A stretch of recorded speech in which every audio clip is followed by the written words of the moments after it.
So folks on Zoom, we are doing this in webinar mode, which means that your microphones will be muted, and find our live feed over there.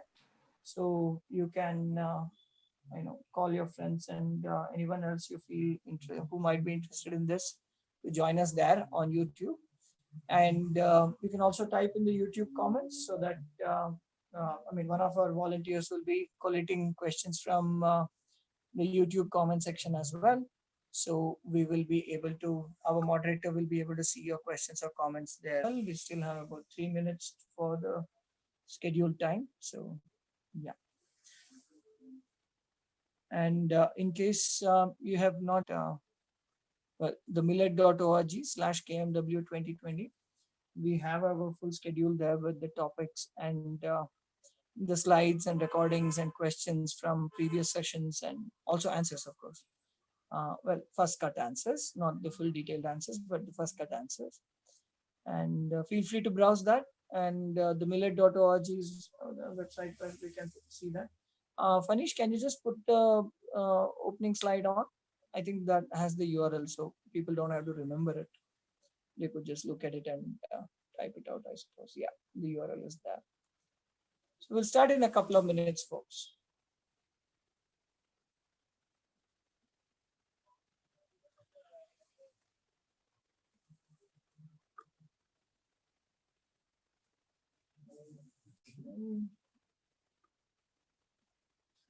Okay, there's been a comment in the Q&A that I'm barely audible.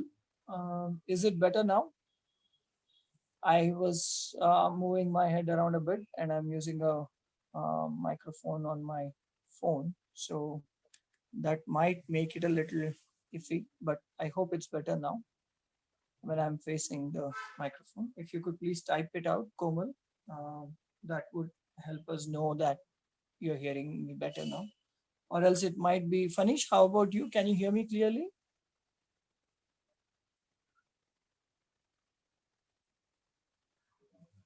Oh, it's audible, Advijay. No issues with the audio. okay, great. Thanks. So Komal, I hope I'm audible to you as well. In case I'm not, then maybe try the YouTube link. That might be a little better. Or right now over here.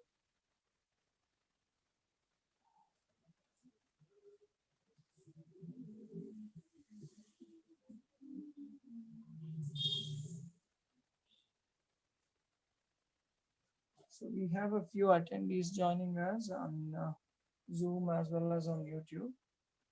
And we'll probably wait for a minute or two more before we start. And yeah, it's exactly 3 o'clock now.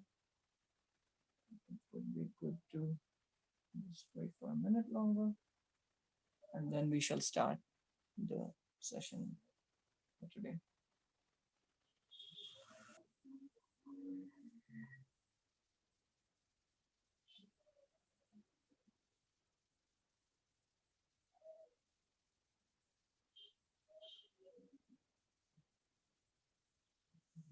So I was mentioning that you can refer your friends or colleagues to the YouTube link, pass it along. Just go to the RRA Network's YouTube channel and you can use the share button to share the live stream with your colleagues or friends and have them join on YouTube. And we have volunteers on the YouTube channel who are watching the comment section to collate the questions and make it available to Dr. Nina Sengupta, our moderator, anchor for the session, as well as myself. So feel free to participate either on Zoom or on YouTube. It really doesn't make any difference as far as communicating with us or listening to the proceedings goes, watching the proceedings goes. Okay, so let's start. Let's start the session. Thank you, everyone, for joining us for this sixth of the No Millets webinar series. It's a pleasure to be inviting you all to this session. Today, we have Dr. Nina Sengupta to anchor the session. But before I hand over the session to Nina, I would like to just introduce or say a few words.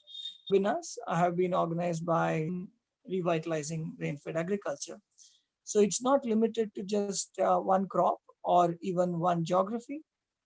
It's a network of organizations from various parts of India, and we collaborate with various like-minded initiatives across the world as well. So it's a network where we are trying to balance the need for uh, you know the economic development, to put it in simple terms, and the ecological and social requirements that we have on this planet. So it's not just about the economics or just the ecology, but also the economy as well. I mean, the social as well, equity. Focus is the small and marginal community, and therefore, millets in some sense become like one of the central parts of the RRA network's work. And the Millet Foundation is a resource group for different activities related to millets and the millet value chain. And the Millet Foundation as well as the RRA network together have, I work mostly from the perspective of food as a basic right. And also my training is in technology, and therefore I take a fairly, I hope, balanced approach between technology and social art and the arts in some sense. And today we are going to be talking about millets, the ecological and point in just talking about production without talking about consumption. So, and we are talking about Millet, Dr. Nina Sengupta, who has done some amazing work on different aspects of food and especially around ecology and sustainability. And I know her through common friends for about 5 years now, 4 to 5 years now. And though we have not worked together, we have had a lot of discussions around um, areas of mutual interest, mostly around sustainability and food systems. And it's a pleasure to invite Dr. Nina Sengupta to the session. We have more detailed introduction about myself and Nina on the website, which is linked over here. On this slide, you can see the link, the millets.org/kmw 2020. And you can also find the schedule of the different other episodes or other sessions of this series. It's on, and you can see on this slide, this is the sixth session. We have had 5 sessions already. The recordings and presentations of these and also the Q&A from these sessions have been shared on the website. And thank you, Nina. So let's start right away. So just a couple of housekeeping things. There is no raise hand feature, and all the attendees on Zoom, please bear with us that we have not allowed for attendees to turn on their audio. So in order for you to communicate to us, please type out your questions. There's a fair chance that we will be able to read your question. And we also have volunteers with us on this session who have been helping us put together these sessions. So yeah. And the raise hand feature has been disabled. So those on Zoom, that will not help. So if you would like to catch our attention, please send a message on the Q&A section, which you can see on your screens. And our bandwidths are kind of limited, so we are muting our video, and I apologize for that. And slides are going to be hosted or are being hosted from another volunteer's system, because Fanish has a better network. So you will have to bear with me saying next slide every now and then. And next slide, Fanish, please. Um, so as I mentioned, this is a series, and the idea is to look at millets from a sustainable food systems perspective, and look at each topic in certain detail. And we already covered quite a bit of ground in the last 5 sessions, where we have brought in the community-centric approach, how and why, some aspects of the nutrition and socioeconomics, some aspects of historical context and some aspects of ecology as well. So today's session is going to be on the ecological aspects. But before I dive into that, just want to note that the slide numbers are put on each slide. So in case you want to reference a slide when you're asking a question, feel free to, or just keep a note on that. And also note that these presentations and the recordings, of course, are available freely for sharing. We do have a license on it saying that you have to share a line. You can use it for a commercial purpose, but you have to share this with a similar license, if not the same license. And we also request that you attribute. So you just let people know where you got this particular, how it interacts with different flora and fauna, and also how do we humans interact with it, mainly by cultivating it and consuming it, both historically and recently. And I would like to end with a brief summary of the presentation. So the the aim is to finish this in 20 minutes, and I have kept my slides and my topic very specific, and I hope that I'll be able to. Can't really call it a stone grinding mill, which is made of mud and clay. And actually, not just mud and clay, but even the husk from the grains that were processed earlier. So even that is mixed in, and that you can see in the inset in the smaller photograph or the close-up photograph that you see towards the bottom. And anytime the PDF will be available online. I'm sorry, it has not current ecological situation. Let's try to understand where millets come from, so that we have a better appreciation of the ecological role of millets. So they're all part of the Poaceae family, which are basically grasses. All our cereal grains are part of the Poaceae family. Paddy, wheat, bajra. Bajra is basically millet, or oats, barley. All these are part of the Poaceae family. But it's not just these food grains that are part of the grass family, as you very well know. There are about 800 different genera and about 12,000 different species of grasses. And it's tenacious. It grows like crazy. It can grow anywhere and everywhere. And that there are traces of millets or grasses, not just millets, but grasses, specifically grasses, not millets, anywhere from 120 million to 65 million years ago. And in fact, there's a lot of debate about, if you look at the paleobotany and archaeology, uh, you will see a lot of debate about whether dinosaurs ate grasses or not. So that's still an open question. There are debates on whether, how, if it was, it grows everywhere, and it's also very much part of the energy cycle in the ecosystem today. Lot of fauna, I mean animals, birds, insects, depend on the grasses family for a good part of their energy, whether it is grazing animals, whether it is birds, or for that matter humans. So let's go to the next slide.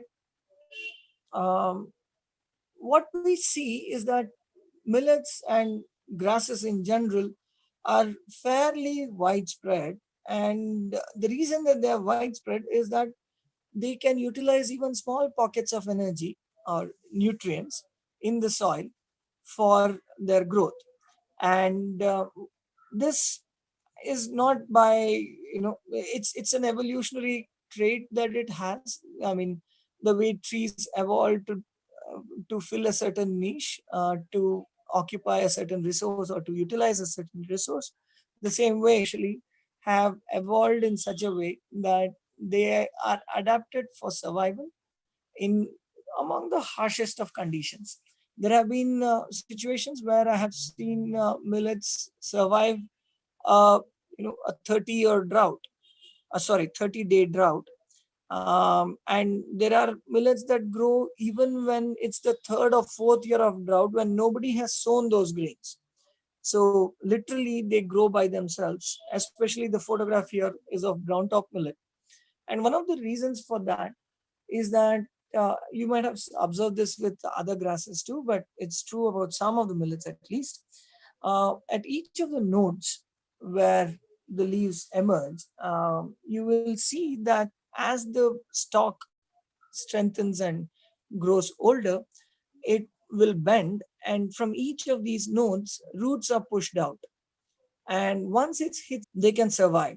And lawns grow rapidly as soon as it rains.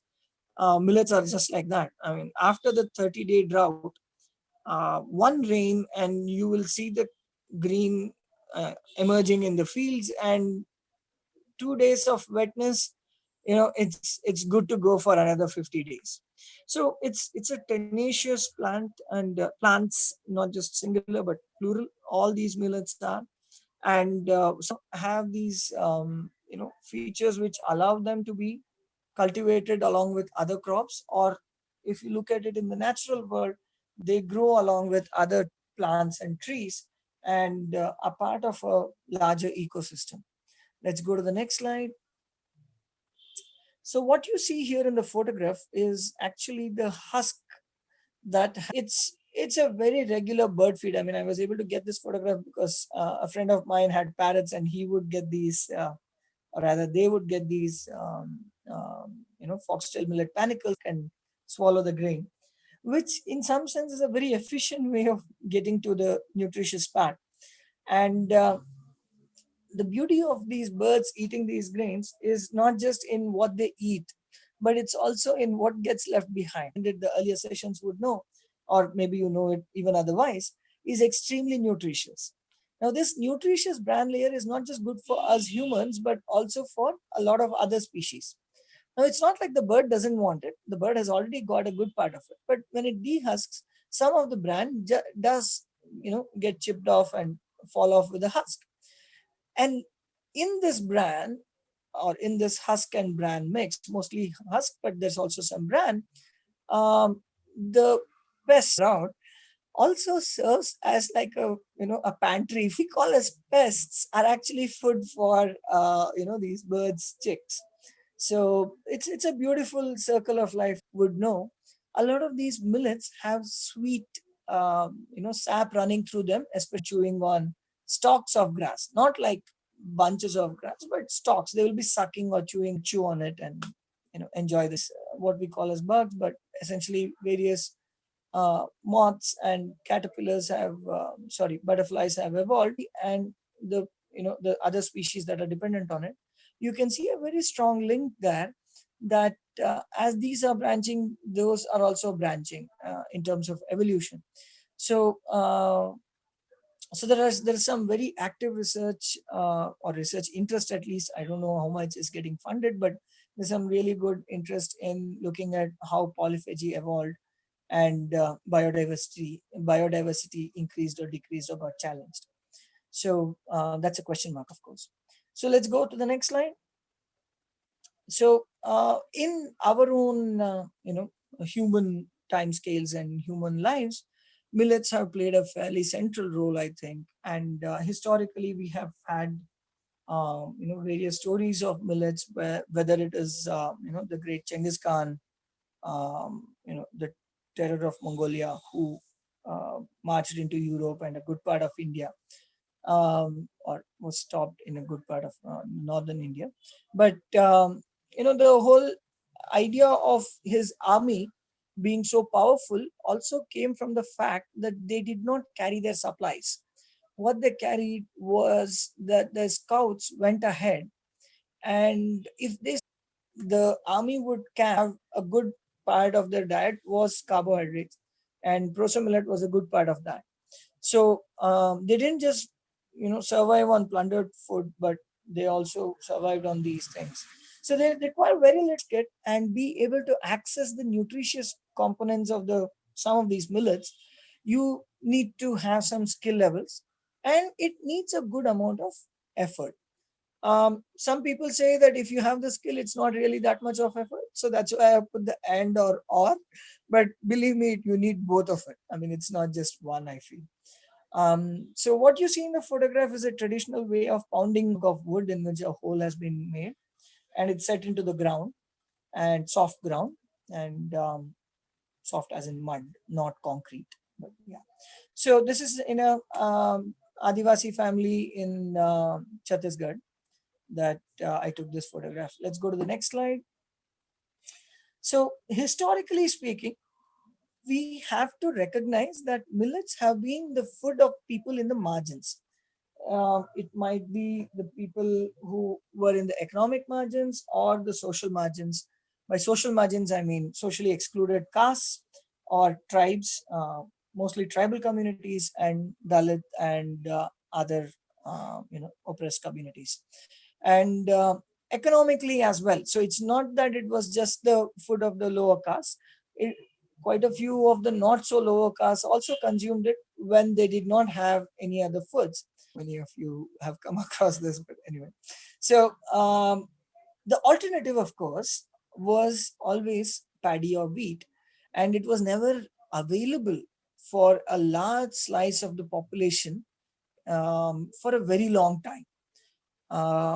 Folks who grew up in the 80s and 90s would remember, well, 90s actually, would remember that in Doordarshan there used to be this Japanese serial called Ocean. Even in Japan, which again is considered as a paddy rice eating, country, right? People. So even there we see that they are afforded to you. They are offered or they're given paddy rice, sticky rice. Otherwise, they just have to drink this gruel throughout the day. And the gruel is, of course, made of millets, whereas the sticky rice is the food that the family ate, the rich man's family ate every day. So this aspect of millets as the poor person's food and rice and wheat as the rich man's food working on sustainable food systems is that they have been made into the varieties that are cultivated by the mainstream farmers, to put it in very simple terms, are the more sensitive varieties which can give you much higher yields but are also more susceptible to pests, need certain amount of resources, so therefore you need to make sure that it has enough nutrients in the soil, you need to give it enough water, etc., etc.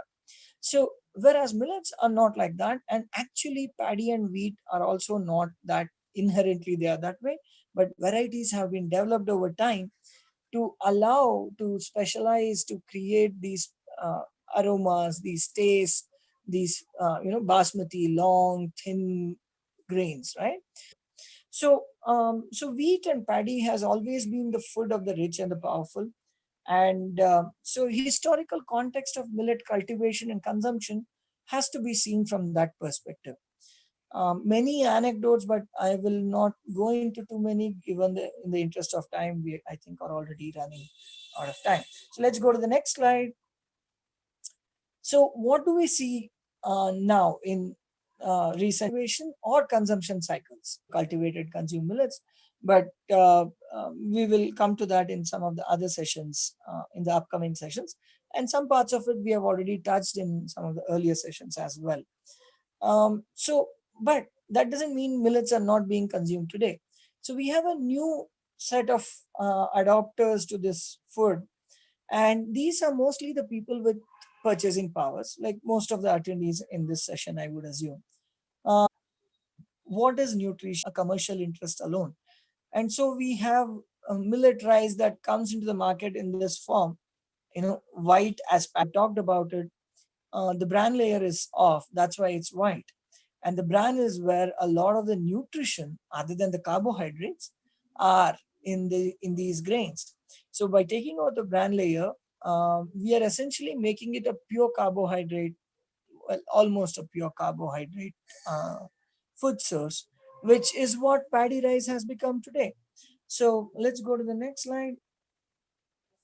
So just to summarize, what you see in this is the same grain, kodo millet. What you see, I would say one of the ultimate forms, because this comes from that, the earthen mill that you saw in the first slide or in one of the earlier slides, early slides. So it's probably as good as it can get. Kodo millet, hand processed. We don't have to go for hand processing. Even machine processed, we can get it to this form. But we can do that only when we look at food from an ecological perspective. We look at food from a social perspective. And not just from an economic perspective. So millets are in some sense inevitable, and we really have to recognize that we do not have adequate resources on this planet for everyone to be eating wheat and rice every day of the year. We really need to diversify our food system, and this series is also to be conscious of a lot of these aspects later. And the bottom line is that we have to learn from experience. We have been, we as human society have moved towards a more egalitarian, more equitable society in the recent, last 50 to 60 years. But we can see that it has had a cost on of it, and learn from our experience with paddy rice and the green revolution and all these other initiatives that we have taken up to promote theory. And you can a lot of Q&A about millets in the website for this particular series of webinars, which is the millet.org/KMW 2020.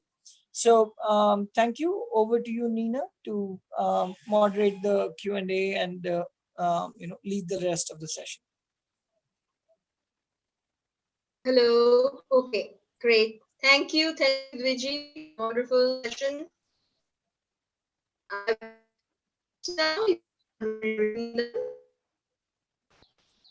Nina, we are having some sort of barely. Sorry, no, it's not. It's not clear actually.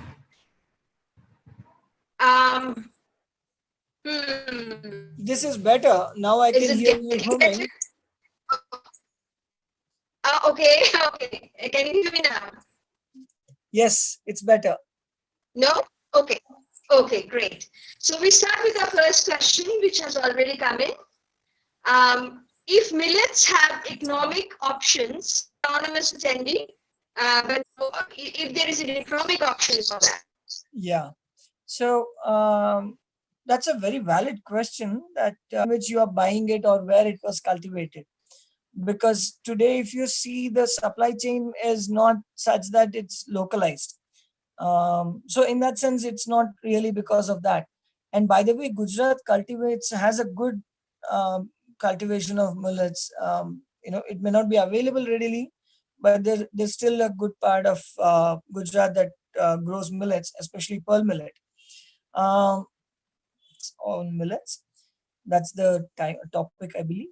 So do join us for that session. And but broadly speaking, the cost is because it's not a steady supply chain. The cost is because the processing is not very conscious, and the cost is also because it's not those who trade in it have a say on controlling the price. So various factors. We will talk more about this in one of the other. Akriti Agarwal. She asks, do you think humans in general have lost the physiological capacity to digest millet like other commercial cereals? Because we have come a long way since the prehistoric and ancient times. Yes, that's actually a very valid question. Though I'm really happy that we have not.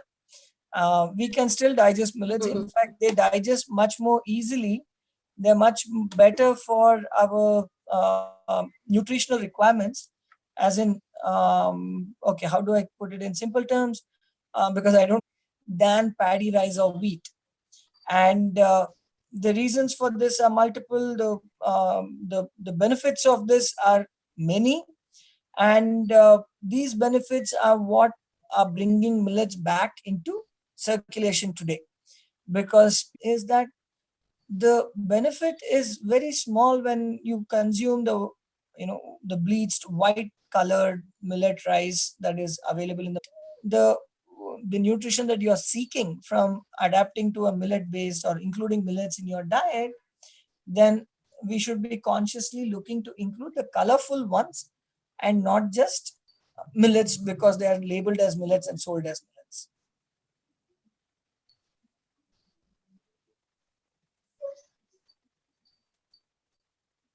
Is that end of the answer? Yes, please. Sorry, I didn't mention that. Sorry. Okay. I don't see another question as yet. As they're coming, can I add a point? Please.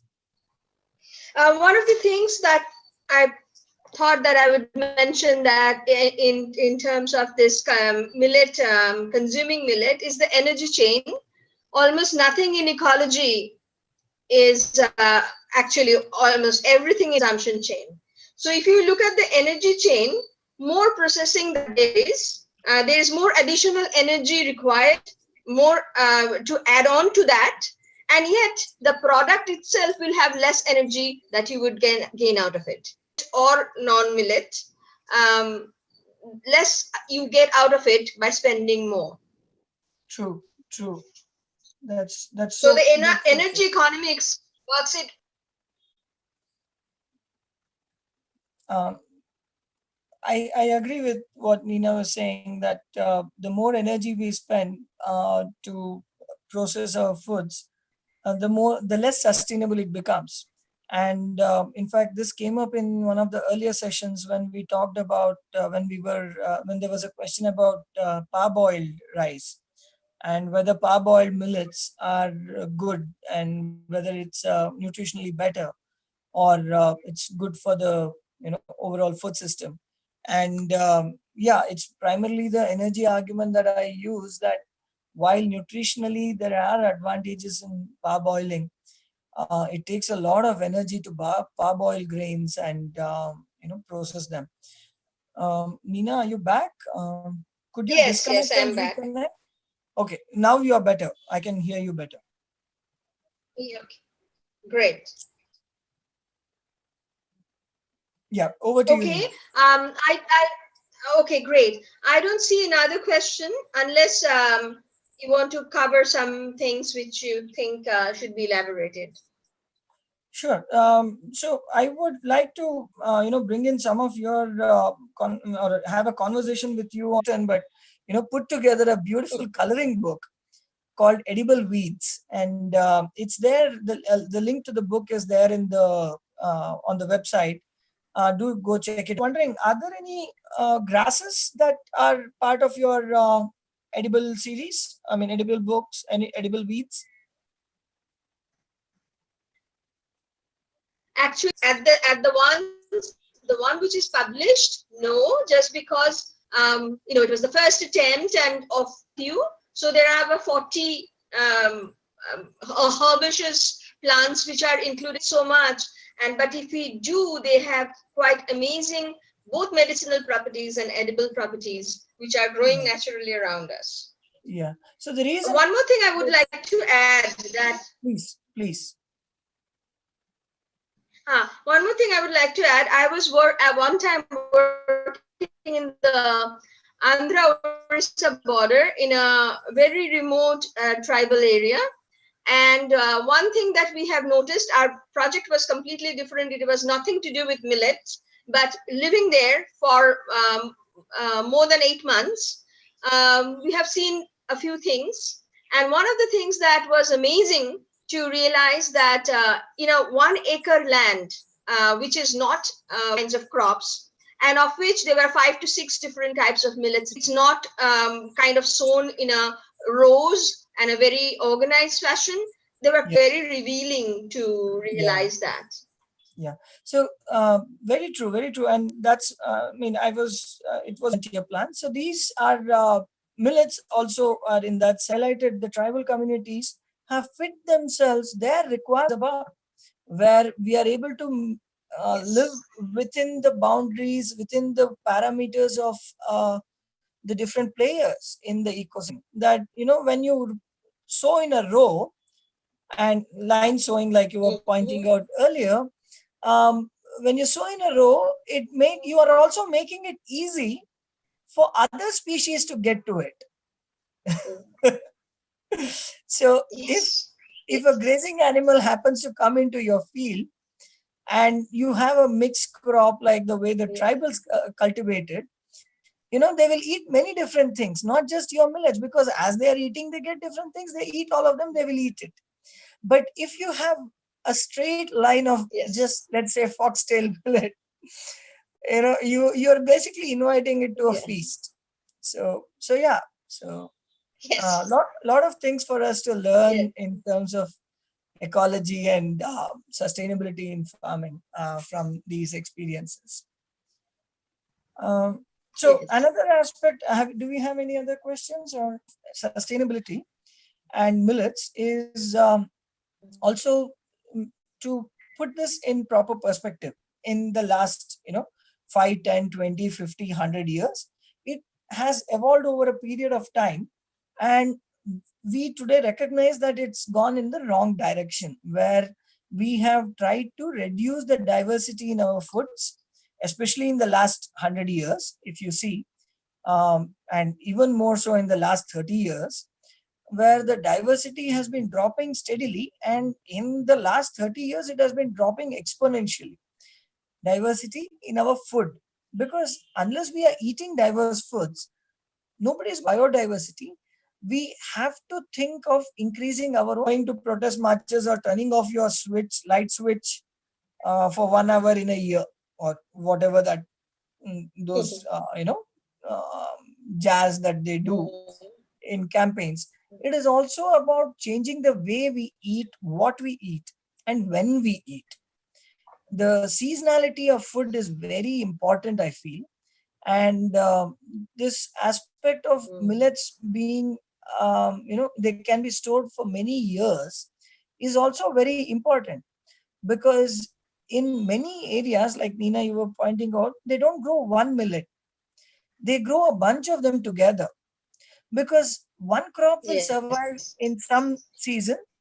Let's say you had a very good rain, so some crops will flourish in such conditions, whereas in another year you had not so good rains, so another set of crops would survive. So it doesn't mean that they keep the vitality of their fields, of their ecosystem, of their seeds, by growing these mixed crops and consuming these different grains, not just growing them, but also eating them.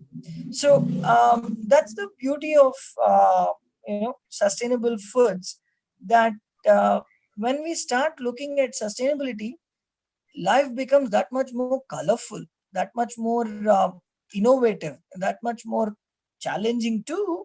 But yet at the same time, boring is not the word that would come to mind. Which is, if you ask kids today, unless they're given some packed ready to eat masaledar food, they'll be like, oh, food boring, right? So the way to get out of that is to bring in different tastes, rekindle our taste buds, rekindle our spirit, our enthusiasm for food and cooking. And I hope after this, anything that you Can would I like to quickly add add, Sudha? something? Yeah, please, please. Okay. Thank you.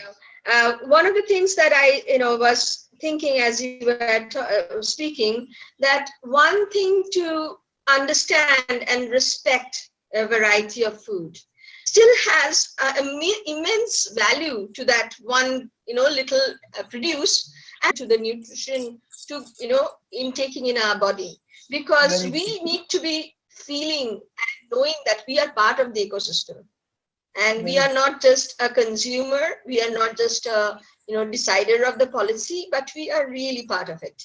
So for us to connect, you grow as possible.